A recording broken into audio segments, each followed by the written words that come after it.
Hello everyone and welcome back to the Brightworks, another match of Beyond All Reason. Today we're taking a look at a match that I would be remiss if I didn't show you guys. Every once in a while I feel compelled to showcase one of my own games. This one was a blast and well, I just got to put it out there on the interwebs for you guys to enjoy. So today, spawning in the southwest corner and representing the red team, it's yours truly, spawning in the backline position, taking a bit of a greedy advantage of some frontliners here who are willing to do the dirty work.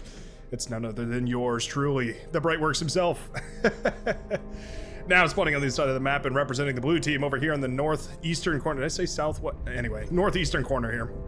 As the blue team commander, also as an armada commander, and also going into wind turbines, it's going to be Long Boob Ghost. Long Boob Ghost here going for, well, the tech spot here. Usually, yeah, so H-Bullet is in the air lab position, whereas Long Boob Ghost here is going to be in the tech position. So typically what we see is usually a very greedy tech build here. We'll probably rush right up to an APHIS. We'll get those energy converters out, and then we'll either start producing those T3 units or something like that. I say this a little bit conflictedly, as I know sort of what happens during this game, but I'm curious to rewatch it because there was a lot that happened. And of course, playing from one perspective, we all know that that can be sometimes a little bit deceiving, right? You don't actually get to see the whole picture here, so I'm excited to watch this back with all the rest of you. Now, our frontliners for the day, or at the very least, my frontliners for today, are going to be the Maroon Zildjian. We'll go with Zildjian.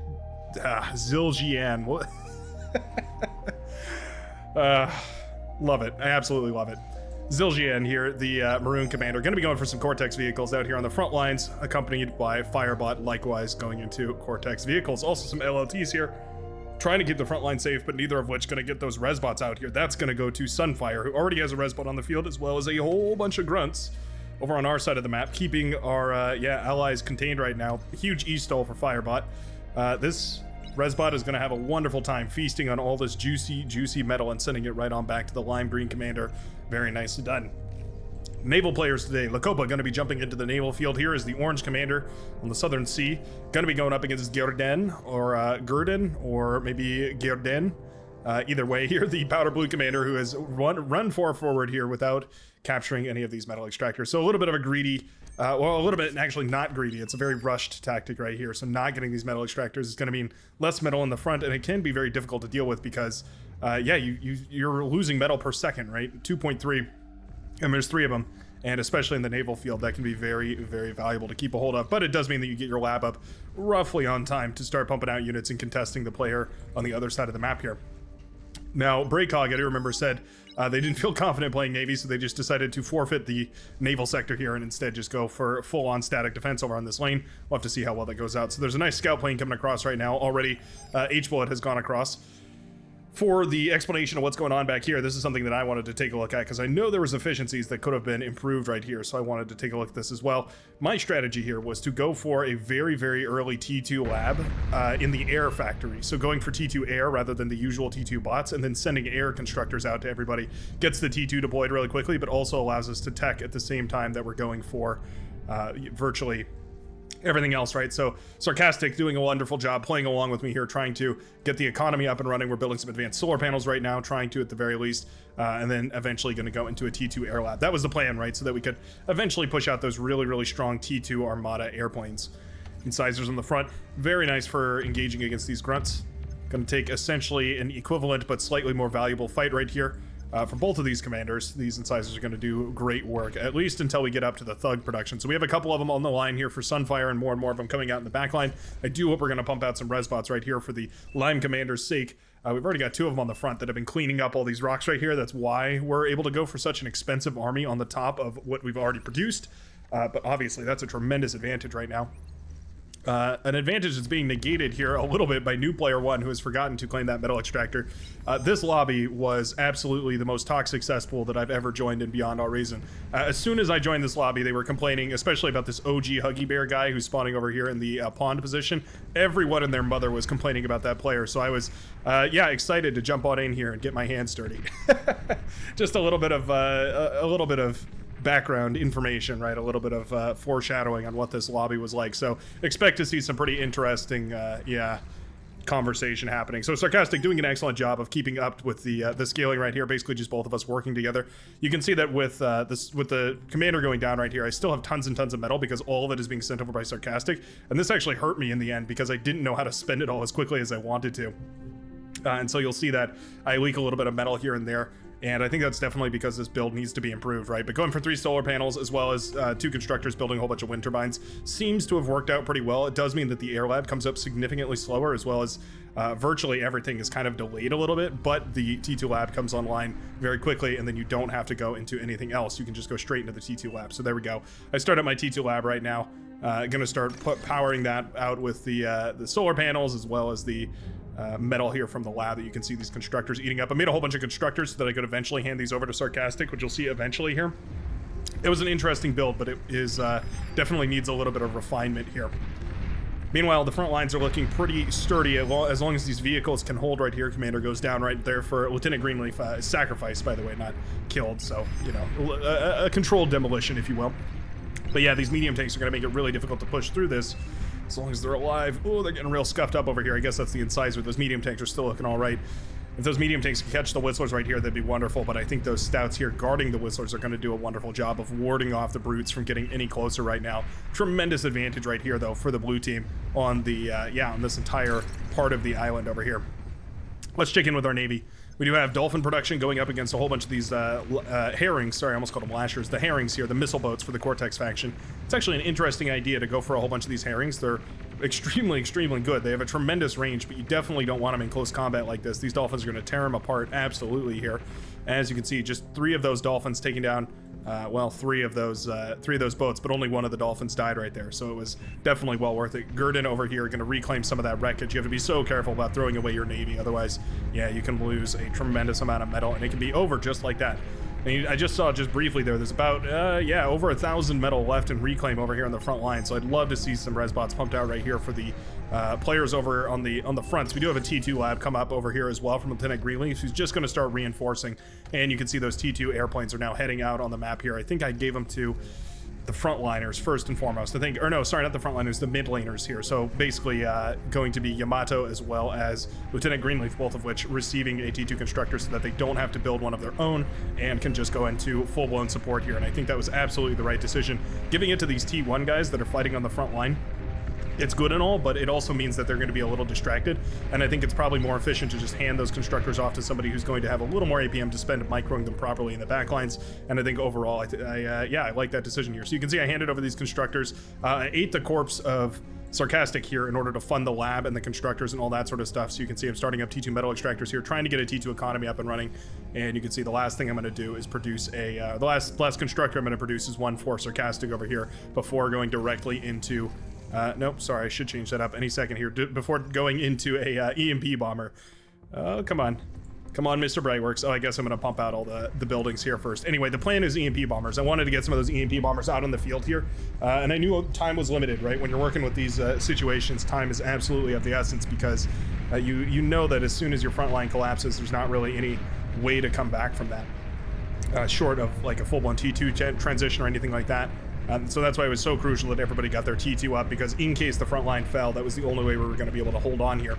Meanwhile, on the back line over here, we're starting up the advanced fusion reactor on 1, 2, 3, 4, 5 construction turrets right here. We've got some wind turbines. We've got the T2 metal extractors, all as well right here for the blue commander. We've also got the cyan commander going up to a T2 economy as well, sort of on the same track right here. So the question is whether or not it was worth it. I'm not sure. We kind of both ended up at the same spot, but it seems like the blue economy is just ever so slightly better. You can see they've got, just about 20 metal or so, 20 or 30 metal or so, depending on reclaim and whatnot, over us. Not a game-winning advantage per se, but every little bit does add up. Medium tanks here being shelled away by the shell shockers and the Wolverines firing away up into the stratosphere and then down on the unfortunate victims who are being pulled back and forth right here. They're on a patrol command. A little bit risky to do that because if say some units march forward, they're going to stop moving, and then all those artillery are going to rain down on them and have a field day right here. I think what we really want to do is move them instead of repeat, and then have them move forward and then have them move back. But also with vehicles, they're a little clumsy when you do that, so you have to be very careful about it. Again, the wreckage here is tremendous, though. If we can get this wreckage dealt with, eat it all up, then it's going to be an even bigger force. Going super heavy into the missile boats over here for the Navy for Gurdon. Meanwhile, Navy has been neglected here, which is as expected. We do have a gauntlet that's been firing away, so at the very least, warding some of these ships away from the coastline over here. That's always nice. You can see me in chat trying to hype up my team. Always important to keep your team's morale high, right? That was something I was very worried about going into this lobby. I had seen how the how this lobby had been acting, and I was a little worried that people were going to start giving up as soon as things didn't turn out the way they were hoping for. So here we go. I was starting up a whole bunch more build power. Now, I did feel bad about this, but my teammate is essentially back to square one right here, aside from the T2 constructors. So I think probably would have been a good idea is maybe making a transport and moving some build power over here so that Sarcastic doesn't have to start so far from the back. But anyways, what I was worried about was EMPing this front line here. So you can see the EMP bomber coming around. At this point, let's switch to my vision here. So you can see the rough line that I'm trying to come in across right here. EMP bomber sort of cutting across the face of all these units, and there they go. Connects with a big chunk of the army right there for the green commander.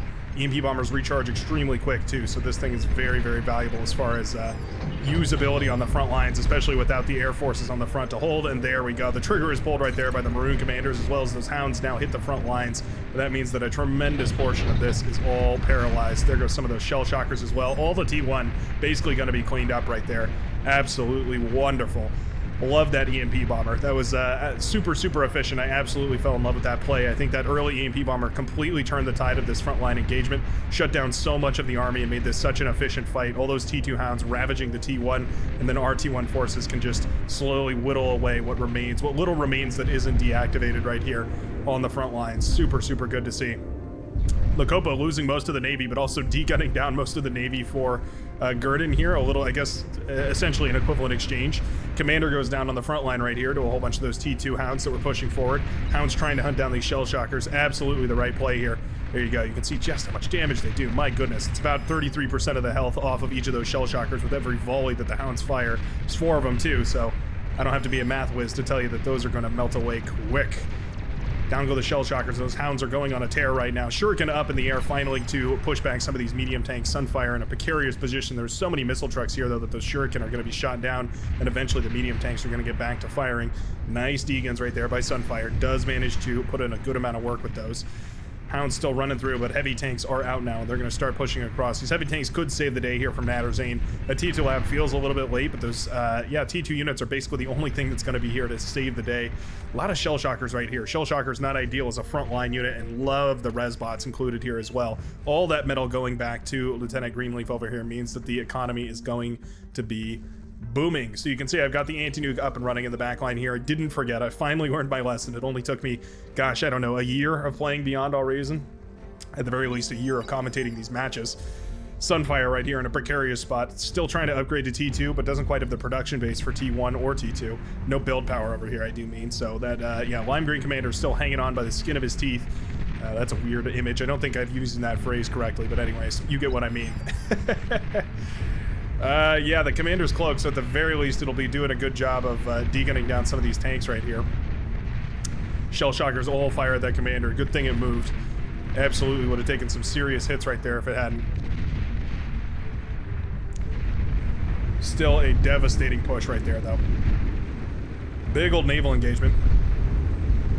Now, those missile ships are not going to be able to stand up in close quarters combat with a whole bunch of these LSA. That being said, the LSA not going to be able to do anything against those submarines, so definitely a very efficient trade on that front. And the res sub here also putting it all together and making it even more so. Looks like a little bit of aggression happened over here, but didn't manage to completely close out the naval battle, so it will extend a little while longer. Submarines here for the Orange Commander are coming up, though, so at the very least, we are going to be slowly but surely building a force that's capable of pushing the Powder Blue player out of the water right now. I'm starting to greed. You can see that I'm going for the APHIS right now, and then I'm eating up the fusion reactor, working on it at the very least. Going to switch over to eat these solar panels before I eat the fusion reactor, realizing there's enough metal in it, but I'd be so low on energy that it'd probably be more worthwhile to just eat up these solar panels over here. So there you can see what I'm doing there. It looks like Sarcastic also going for a T2 lab right now, as well as the fusion reactor. There's actually a lot of metal tied up in this right now, about 1,400 metal. Love to see that eaten up and put back into work. And so you can see my little coaching right now, trying to tell my frontliners to go into T2. while we still have this tremendous advantage on the front line here. So telling them to stop production and go T2. They don't need these T1 units anymore. They're just going to get shut down by the heavy tanks that are going to roll out. It's lovely that our trade is so efficient right here, but at the end of the day, the T2 is just going to be so much better. So I think this is definitely the right idea. Go for T2, and you can see indeed Firebot going for T2 right there as commanded. Zildjian also going for the same thing, going for the T2 lab, both of which going to go for T2 at the same time, and it'll work out great because we have these T2 metal extractors coming up. Yeah, and a little positive affirmation just to seal the deal right there. Now, naval battle is looking phenomenal right here for Lacopa, who's managed to blast away at the entire Navy right here for the powder blue player Gurdon, and the submarines underneath it all, as well as the destroyer, are going to be blasting away at each other, but eventually the above the naval and below the naval battle is going to be won right here by the Orange Commander. He need only push and get a couple of res subs maybe out in the front as well just to eat all this up, and yeah, that's going to be a secured naval victory right there. Meanwhile, this side is looking quite uncomfortable. You can see indeed that those missile boats are firing away over here. There are some Mauser out, so at the very least we'll have something to try and fire back at them. Oh, they're just barely out of range right there. Feels like the Mauser might be able to do it if they had a radar. Oh, there is a radar over here. Maybe not. Maybe those boats are hiding just out of radar sight over there, which is always a little bit uncomfortable. And let's see what the blue player is up to. Over in the back line, you can see the anti-nuke has come up here. We've got the advanced fusion reactor. We've got the the quadruple, quintuple, sextuple energy converter eco here. And we are going to go into a T3 gantry. So that'll be from Marauders, most certainly. If you see an Armada commander building a T3 gantry and they've got less than 4 aphises, probably going to be for Marauder production. Technically could go into Razorbacks too if they really wanted, and surely those hover tanks as well are viable, but Marauders almost always going to be the most efficient answer here. A little bit uncomfortable seeing the army rebuilt right here for Gurdon. Certainly Wilcopa could have just gone across and won this battle. He's going to have to fight another one. And it's not that he's going to lose the battle, but you always put yourself in a little bit of a risky situation. You never know what kind of air support might come up or something like that. So always better to close out the fight when you have the option to, the chance to. Gurdon going heavily into this island over here. I hadn't realized it, but actually doesn't have a main facility ecoing over here. In fact, none of this is T2. Oh, that's actually killer. Yeah, no T2 right here really stings versus Lacopa's economy, who's already on T2. That's why the economy scaling is so much better. We have way more metal extractors right here for the powder blue commander, but the T2 economy is just going to be that much better at scaling. And there we go, just like that, the entire economy collapses. All the production is going down right here, including the lab, including the coral, including everything else. And just like that, the Orange Commander has seized victory over this southern side over here. So that'll be lovely, opening up a whole host of problems right here for the blue team to deal with.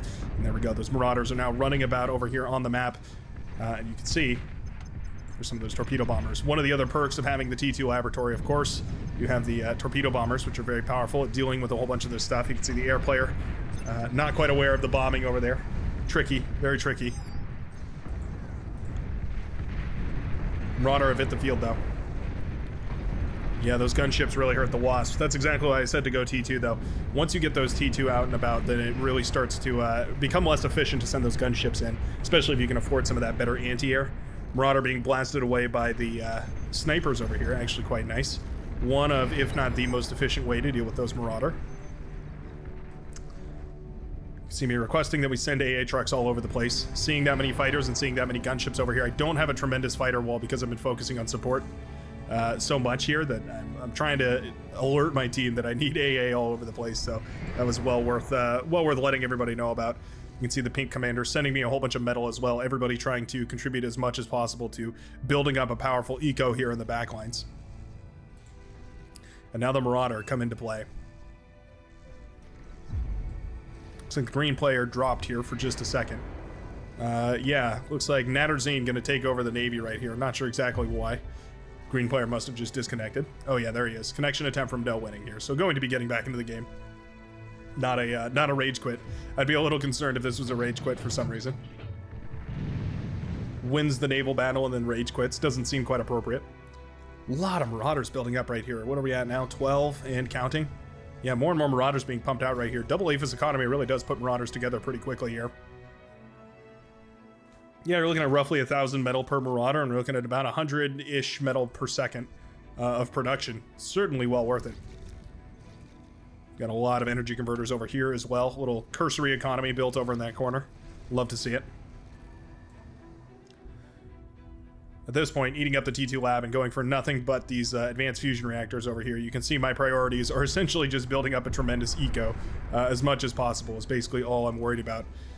Are we looking into a transition? We are indeed. Okay, so the orange player, Lacopa, has gone for a hovercraft lab, actually. Gonna go for some of that ship to shore combat. Gonna try and get some of those hover vehicles out here to try and do some damage. Mauser applying a little bit of pressure over here. Love to see that. Look at the Marauders though. They're sent out into the ocean here. They turn their guns into little thrusters and little underwater thrusters, impellers, pulling them along in the water. Man, those Mausers do good work though. EMP bomber coming in, trying to catch as many of these trucks as possible. And not really catching all too many. All said and done, not really a tremendous engagement right there for those bombers, but the real key was pulling as many of these fighters into the AA trucks as possible here. So a lovely play right there by Yamato, making sure to keep those AA trucks close. EMP bomber over here does catch a whole bunch of dreadnoughts, so that's always nice. Catching those dreadnoughts always feels good. Catching any Navy unit with a bomber feels good. Feels like you've successfully stopped a much more imposing fleet than you really intended to. Fighters over here having a field day, tearing those apart. Here come the Marauders though. 16 Marauders ready to rip and tear until it is done. Make it 18 Marauders in total.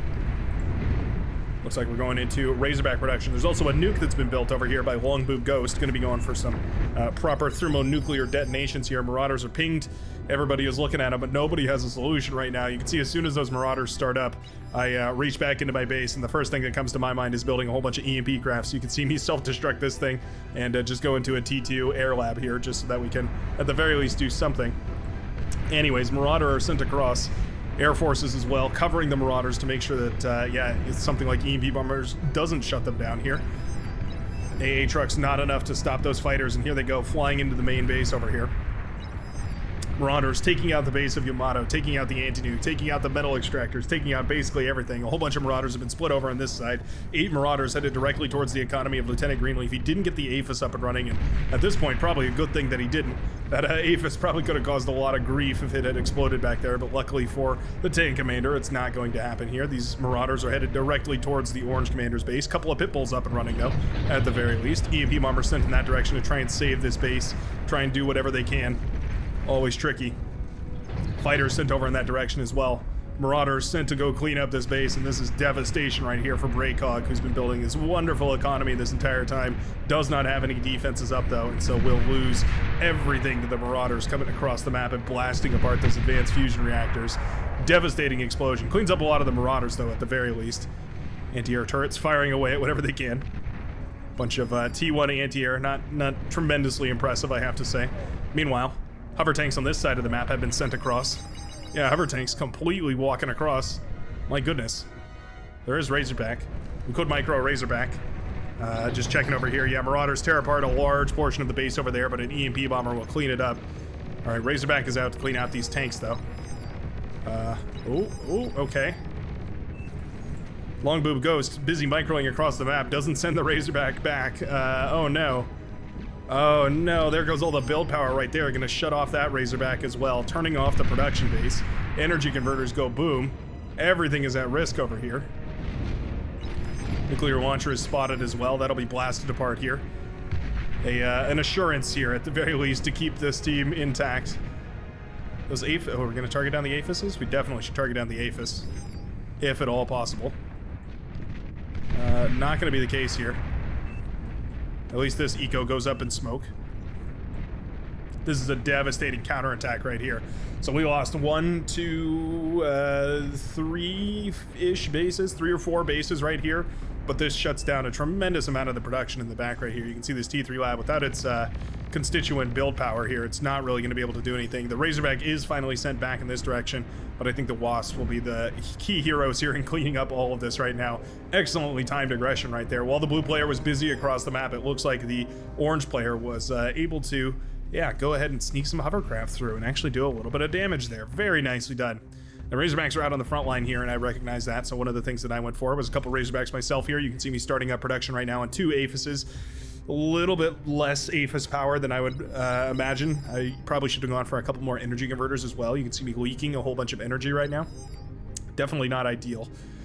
Sarcastic also managed to keep the APHIS alive over here as well, using those heavy laser towers of all things.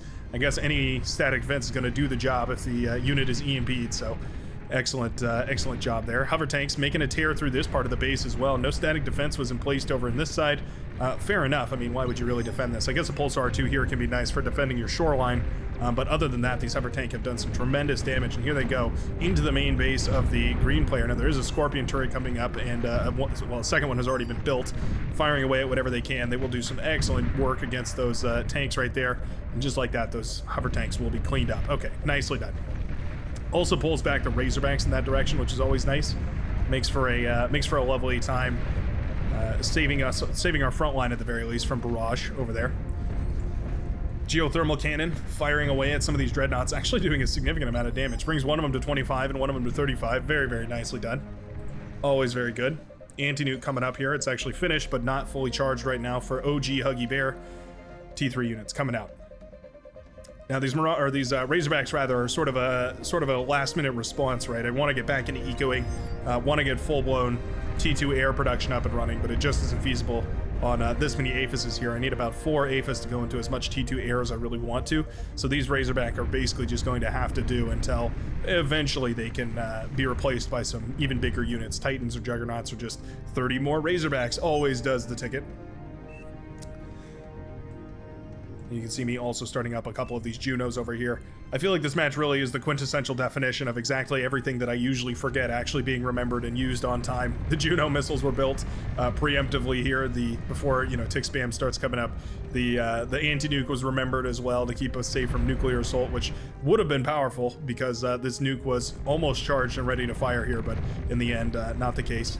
You can see these Razorback now blasting away a lot of these heavy tanks. Heavy tanks obviously going to take a little bit longer to be dealt with by those Razorbacks than any of the cheaper T1 alternatives, but still a little uncomfortable. There go the EMP bombers ready to go save the day here. It's all playing out freshly in my head. The longer I look at all this, the more I'm remembering exactly what was going on. EMP bombers coming across. Ooh, not a perfect connection right there. EMP is about half of the Razorbacks. Sunfire pinging for air assistance. Fighters make their way across, but they're a little out of position here. 2 of those Razorbacks end up staying EMP'd. Heavy tanks jumping on top of them here. Going to bring one of them down. Will they get another one? It's going to be close. Yeah, I think they will. Second Razorback will go down as well. It costs a lot of those heavy tanks, but frankly speaking, those heavy tanks are basically, I mean, that's as good as they're going to get, right? They're not ever really going to be able to take a very efficient trade against those Razorbacks, so we might as well bring down as many of them as possible. Trading out that T2 for the T3 shouldn't usually be viable, but in this case, we ended up making it work here. So you can see the plan here, going back into T2, Juno missiles firing away, set those on repeat and just set them to attack the middle of the isthmus here, just to make sure that there's absolutely nothing going on. No tick shenanigans, no radars, no radar jammers, any of that sort of stuff. Missile barrage over here is so annoying to deal with. Those missile ships firing away at whatever they can. Looks like they're on a fight command. I'd love to see these just dumb firing, just hit A and then sort of evenly disperse their aerial bombardment onto the land over here. There's not really that much that you have to target. We'll have our tanks sitting still here. Going to be a prime target for those. Only a single volley does it take in order to blast those to smithereens, despite 6 or 7 or 8 being fired here. There we go. These will end up dumb firing into the back over here, and I think that's absolutely the right idea. No reason to limit them. Maybe. Looks like they're not quite sure how to move forward and fire here, but at the very least, they'll think about it. One of them is doing a good job anyway. He's going to start firing away at the facilities. Yeah, the actual... Is it? Oh no, actually it's taking matters into its own hand and firing away at the agitator over here. That's quite funny. Base coming up right here. Shield generator coming up right here for the brown player. Definitely the shield generator should be a priority here. Tear down the APHIS, tear down the T2 lab, and go for the shield generator. Keep you safe from this capital ship. This is what I'm talking about, those capital ships. If they're not utilized exactly perfectly, they can be a huge problem. Little scouting marauder I sent across here. Kind of regret not sending this northward into the green commander's base, who just got an APHIS up and running. I didn't have any vision of it though. You can see I saw a little indicator of the fusion he had, but not the APHIS, and instead decided to send it on in this direction to see if there's any well, anything, any defenses, or, you know, kind of just probe from what I could find here. And in the end, turns out that basically I just found OG Huggy Bear's base as well as a whole bunch of gunships. Not the end of the world, certainly. APM slacking off over here. You can see that I'm idling a Razorback right here. I probably should have just handed this over to Zildjian so that, yeah, the Maroon Commander could just use it on the front line as he see fits, because instead, now it's just being bombarded by this capital ship. What a waste of metal on my part here. Happens to the best of us. Very tricky indeed. So here you go. You can see I'm going for a proper T2 economy at this point. Trying to, at the very least. Just checking my vision right now. There's a very important moment that I remember, and I wanted to, yeah, wanted to make sure I highlighted that. There were some questions about it, so I wanted to make sure I highlighted it. No spoilers, though. This was so unfortunate. Gurdon decided to evacuate this island at exactly the same time that I sent a bunch of marauders across. So Lacopa pinged that there was, yeah, a commander headed in this direction, and I was like, oh, okay, maybe he's coming to degun me. Wait, that commander's in a transport. I'll just let this happen. Pop. Gotta be so careful around those Marauder. They really can do more damage than you bargained for, just because of the fact that they can, yeah, shoot down planes that might be nearby here. Obviously, that's a bit of an extreme example, but it does certainly count, especially Marauder getting underneath an air wall, and especially a T1 air wall. Cause a lot of problems down the line. Razorback moved into position, though, to intercept these Marauder here, and it'll do a great job of cleaning these up alongside these gunships. You can see I even self-destruct here to try and just save that Marauder from becoming scrap on the other side of the island. Not going to be the case, though. Doesn't manage to go down, but at the very least, taking out this tidal pool right here definitely felt good. Always feels good to pop a bunch of energy converters. Very cathartic, for sure. And here you go. You can see those fighters are now coming out in mass. This is a tricky situation. You can see that I'm wasting a whole bunch of metal here, so what I probably should do is start up a T2 air lab. In fact, I think that's exactly what I'm about to do here. Yep, there we go. The match is coming back to me, right? This is it was so good. I had to put this one out there because it was such a fun match, such a back and forth. The little run by over here on the right-hand side was lovely with those hovercraft here. I don't think we're going to see too much more value from those, just because of the fact that, well, Razorback are out now, and those are going to be wonderful for cleaning all that up. The hovercraft definitely fall off pretty quickly here. But that was really, really nice. Torpedo bombers headed in this direction here. Wasn't exactly sure what was up here. Let me actually switch to the vision. So you can see I had no vision of what was actually built over here, so I just sent the bombers in blind, decided to target down the anti-nuke ship. Felt like the best and most achievable target right there. Certainly threatens the green player back too, because if bombers are targeting your anti-nuke ship, it implies that there's probably a nuclear warhead headed directly towards, yeah, whatever boats you have in that direction. So, and here are those fighters. These fighters are going to be very important here in just a little minute. Capital ships, though, being a tremendous pain to the coastlines over here, but not really achieving as much as you'd probably hope for. They're poking away at the base over here. They're making it uncomfortable for Breakhawk to exist over here, but a couple of shields in those capital ships are going to be effectively nullified, which is a little bit of a bummer. This is a tremendous amount of air, so I let my team know that I can't beat it. Probably a good thing to get in the habit of doing in case you're playing air, by the way, and you need to, yeah, well, at the very least, you get a good scout of where your opponent's air forces are. Anti-nuke just moments away from charging over here. So the anti-nuke is right here, but this nuke does connect. Oh, what on earth? 3% left on this APHIS. What on earth? The nuke collided right here, and somehow the APHIS is alive by 3%. That is absolutely bizarre. Somehow or another, that APHIS has survived a nuclear strike. That's not supposed to happen. Might be a little bit of a weird interaction. Maybe it's because those usually explode, but there you go. You can see those fighters come across the map, and these fighters are really, really important. So the thing about these fighters is that they gave a tremendous scout of what exactly was over here. So you can see giving vision of this anti-nuke over here, but most importantly revealing there's no anti-nuke for the blue team whatsoever in the backline right here. Yeah, the only anti-nuke that's up right now is the one right here. The other one was destroyed when those hover tanks went across, and it looks like the blue team did not remember to rebuild it. Q, nuclear assassination. Nuclear missile style comes on up here. Well, I figure I'm probably going to have a little bit of extra metal just coming in from the lack of overproduction right now on these air forces, so I might as well go for some eco. So you can see I start up some of these APHISes, start up some of these energy converters here, just making sure to get into a proper T3 economy. This area being set up for just a all-around porked up defense. We do have an agitator firing away at a lot of these. This is where the Juno missiles come in very handy.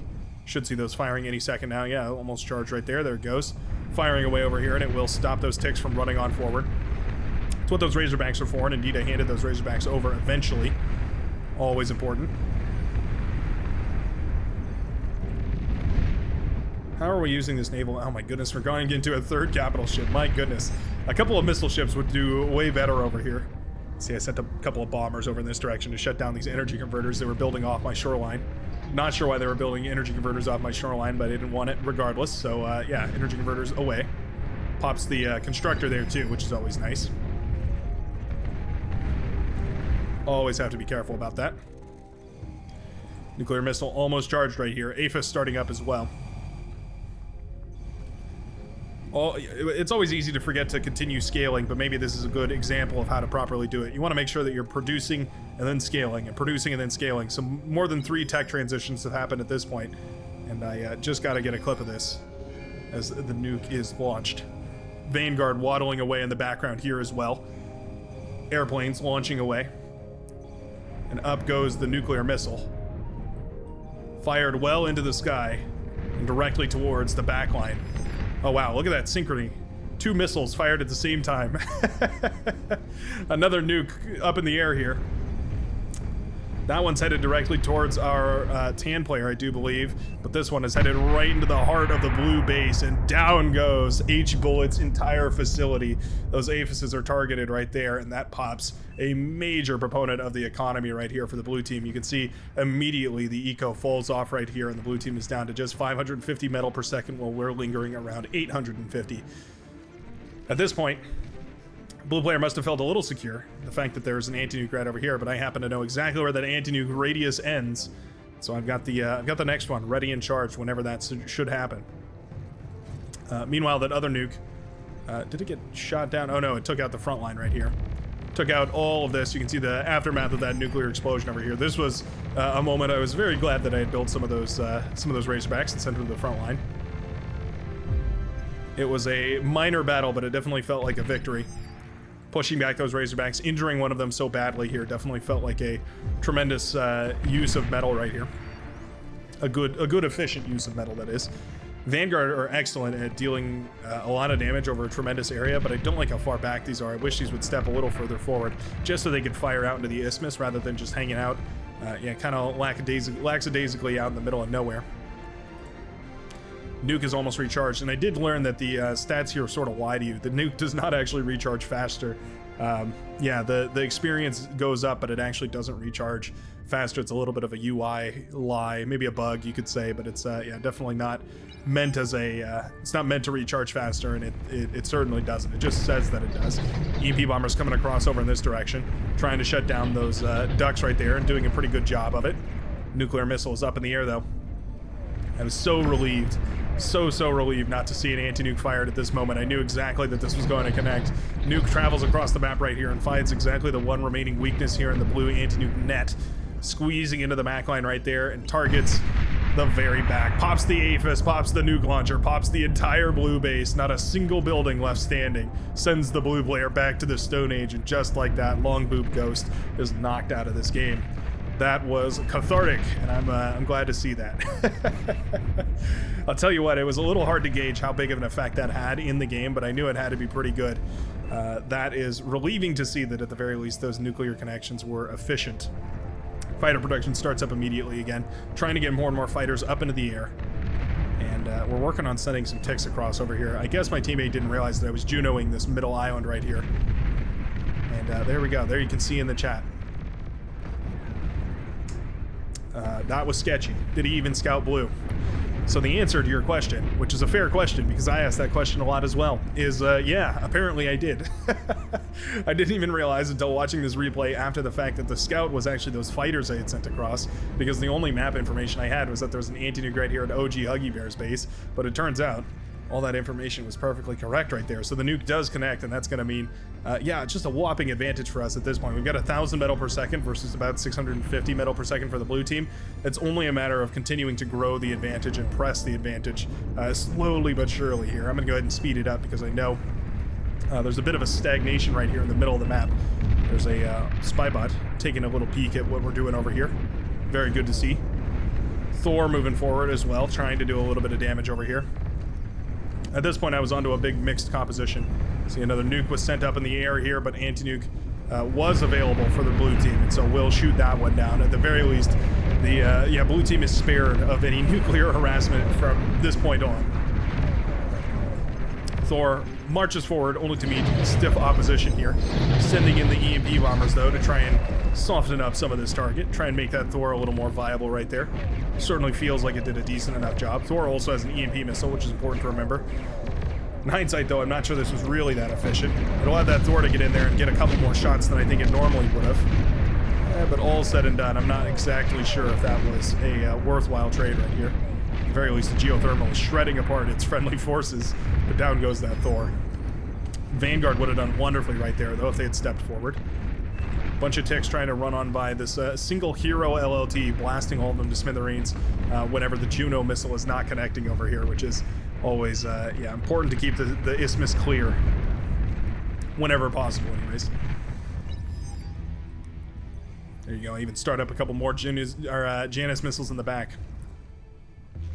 So the idea here, I'm not sure if I said it in chat or not already.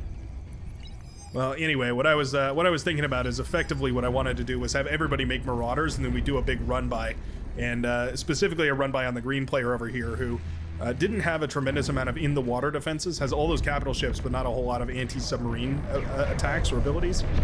So I felt like the best use of resources would be to send Marauders across through their base into the backline here, send some bombers across to take out this Cerberus. At the end of the day, not really actually puncturing too much of the defenses over here. Build power as well also does a lovely job of repairing everything, so at the end of the day, those bombers were a little wasted. Now, if this sort of thing is useful to you, if you find it informative to watch replays and maybe hear my commentary on what I could have done better, and as a proxy what maybe you could do better in your own games, let me know in the comment section down below. I'm always happy to hear your guys' feedback. If you're, it feels a little weird to commentate my own games. Kind of feels like I've spoiled the match for myself already, but in some senses I feel like it also gives me a little bit more insight into what exactly, at the very least, I'm doing. And maybe that insight is useful to people, so always curious to hear what you guys have to say about that. Two more advanced air labs come up here. You can tell that I'm serious about keeping the air forces up in production. At this point, the air has effectively been turned off for H-Bullet, who is the air player over here, but lost the entire economy, so the only air forces that remain are the air forces that are available for the Cyan player right now. Dr. Frog says, gotta EMP that static flak first, Mr. Bright. Not a bad idea, but be aware that if you talk out of spec chat in these games, you could be liable to be kicked out afterwards. Some people might consider that a violation of their beyond all reason rights, so just be careful about that, Mr. Frog. Speaking of EMPing, here come the EMP bombers, sent across and targeting the anti-nuke right here, and the anti-nuke is targeted. Nuclear missile is launched at the exact same time. Starts heading across the map here. We're on the countdown. 5 seconds, 4 seconds. Oh, it was sent in the circle right here. So the other anti-nuke in the backline over here manages to stop it. What a bummer. Fighters taking down a whole bunch of the T2 constructors over here. You can see them fleeing for their lives, but here come those Marauder. Here they go, marching across the map over here, ready to do some damage. A lot of them sent into no winning space. Now, this is also a crucial moment because no winning was also starting to build some air forces here, so if these had actually been, if he had actually been successful in getting an air force up and running, could have been disastrous to the air forces here. For my team, which at this point encompassed me and the hot pink player and the powder pink player. Marauder sent over in this direction. Aphises pop on the southern side, taking down the entire economy right here for the purple player. See, I was trying to capitalize on the chaos here as well by sending some bombers across, which is always fun. This geothermal was a little weakened here, so despite most of these bombers getting shot down, two of them managed to deploy their bombs and just barely kill that thing, unfortunately taking out all of the air forces here right alongside it. But man, the devastation that wrought was beautiful. Love watching a good bunch of air fall out of the sky at the same time. Very, very lovely. Capital ships here. What a tremendous waste of metal. Not able to really do anything. These shields have been built here, and the shields are doing an excellent job of preventing the fire from colliding with virtually anything meaningful on the front lines. They're just firing away at ticks that are spamming across, streaming across. Lovely, lovely stuff right there. Definitely doing a good job of keeping us safe See him going for a little bit more eco, starting to send other nukes across here, trying to find openings. Any available gaps in the armor here. Another nuke is launched, but the anti-nuke will be sent out of the anti-nuke ship over here for the green player. He's double covered over here, so keeping himself well safe. Wasn't sure. From my vision, there was no anti-nuke over there, so I figured it was worth a shot. Excellently done, though, by the green commander. No winning here for doing that. There is no anti-nuke over here, though. If only I had scouted this corner over here, it definitely would have been a much better target for a nuke. Would have been difficult to get it past that mountain, but definitely would have been a good target for that nuke. Either way, our own capital ships are now shelling away over here as well. Longbow's going to be firing and doing some good damage. They're firing away at those shield generators, which is definitely nice. Difficult to push through this much pork. I mean, that is a wall of mammoths. We're looking at a grand total of 30 mammoths, 66,000 metal worth of mammoths. Difficult to break that, just with anything. Mammoths are so sturdy. Extremely, extremely sturdy. LRPC's firing away over here as well, killing ticks. Love to see it.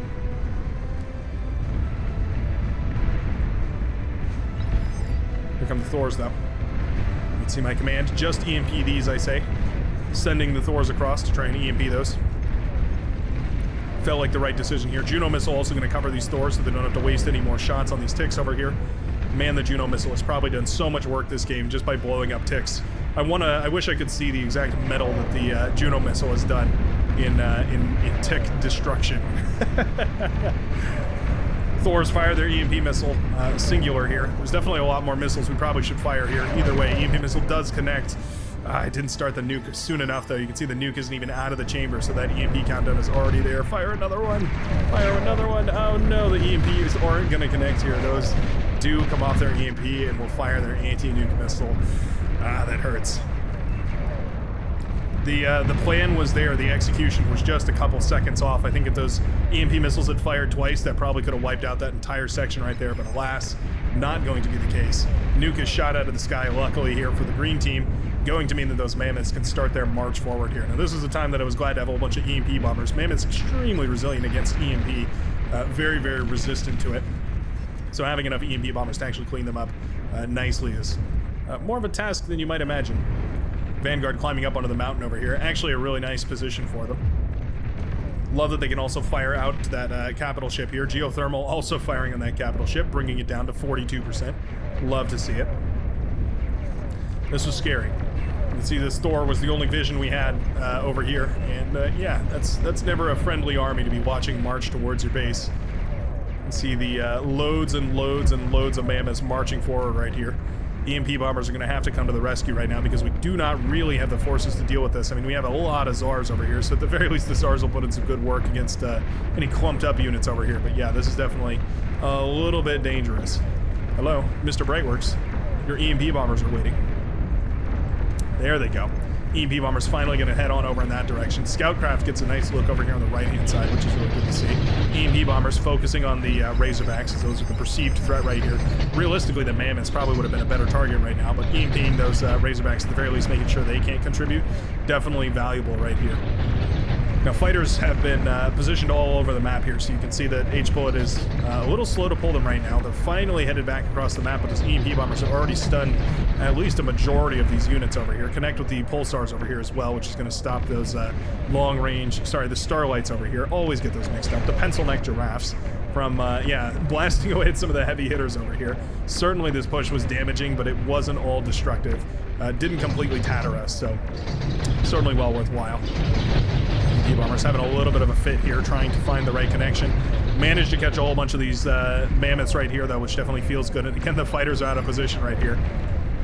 Definitely feels like those fighters should have moved pretty far forward at this point. They're not really protecting their forces. EMP bombers have gotten away with murder at this point. Absolutely lovely at this point. Titans are moving over on this side, the right-hand side, getting ready to do some damage. EMP bombers have been pulled away at this point.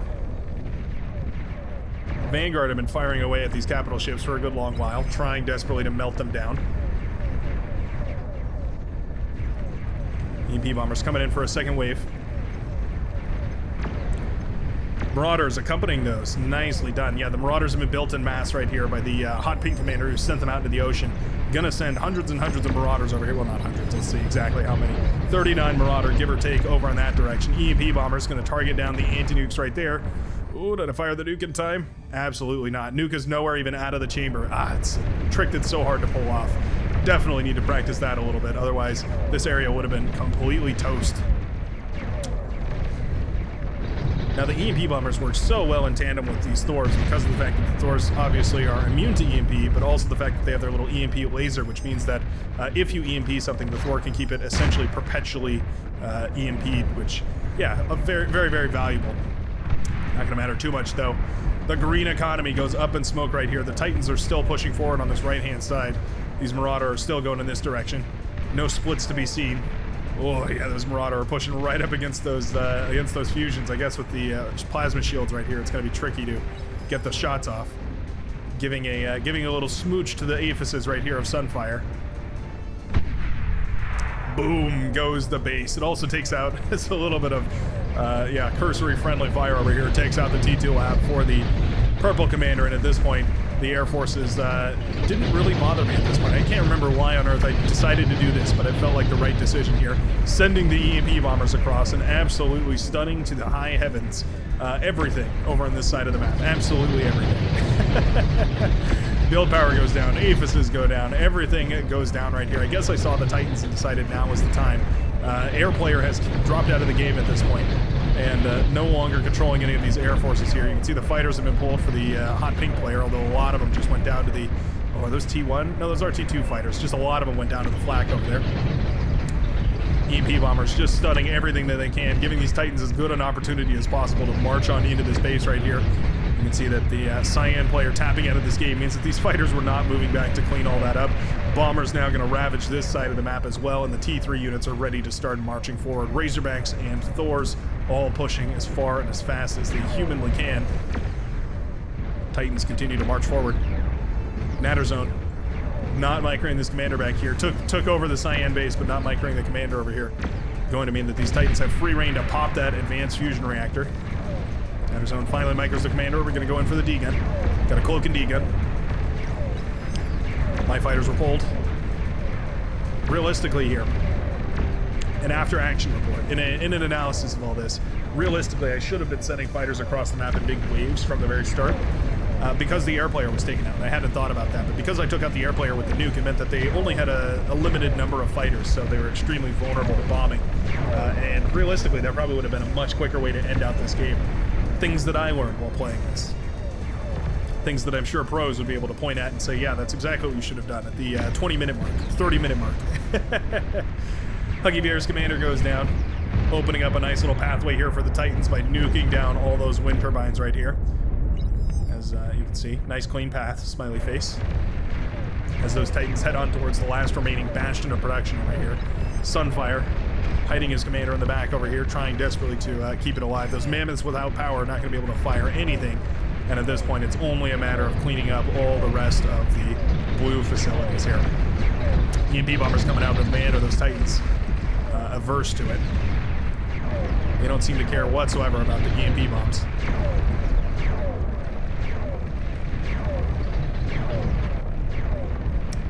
Altogether, I feel like the coercion from my team was absolutely on top.